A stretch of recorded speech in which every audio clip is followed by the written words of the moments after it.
Voici le résumé de Gargantua de François Rabelais.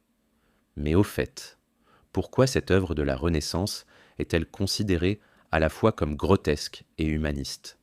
Et que symbolise ce géant aux gros appétits? La réponse à la fin de cette vidéo. Alors voici l'histoire. Gargantua est un géant né de façon extraordinaire après que sa mère, Gargamelle, ait trop mangé de tripes.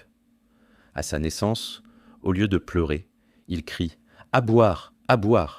annonçant déjà son caractère joyeux et son appétit insatiable.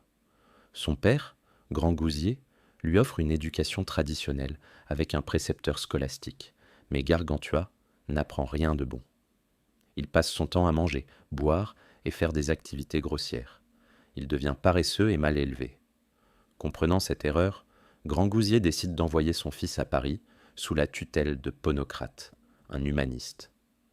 Là-bas, Gargantua reçoit une éducation complète, gymnastique, arts, sciences, langues anciennes et modernes. Il devient cultivé et vertueux. Pendant ce temps, une guerre éclate. Le roi Picrochole, voisin de Grand Gousier, l'attaque sans raison valable après une dispute entre des bergers et des boulangers sur des fouasses. Petit pain. Gargantua revient aider son père, et grâce à sa force gigantesque et son intelligence, parvient à vaincre l'armée de Picrochole. Lors d'une bataille, il avale par mégarde 6 pèlerins qui se cachaient dans sa salade.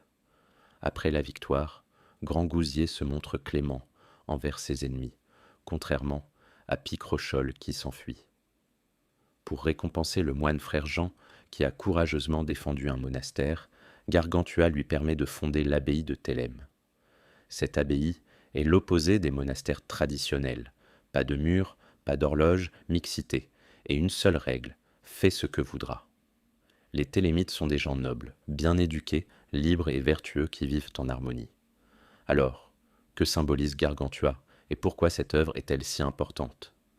Rabelais utilise le personnage de Gargantua et ses aventures pour critiquer la société de son époque tout en proposant une vision humaniste. Le géant représente l'homme dans toute sa dimension, à la fois capable du meilleur quand il est bien éduqué et du pire dans sa nature brute. À travers l'éducation de Gargantua, Rabelais oppose la scolastique médiévale, jugée stérile, à l'humanisme de la Renaissance, qui forme des individus complets. Avec l'abbaye de Thélème, il imagine une utopie où des personnes éduquées vivent librement et vertueusement sans contraintes religieuses oppressives.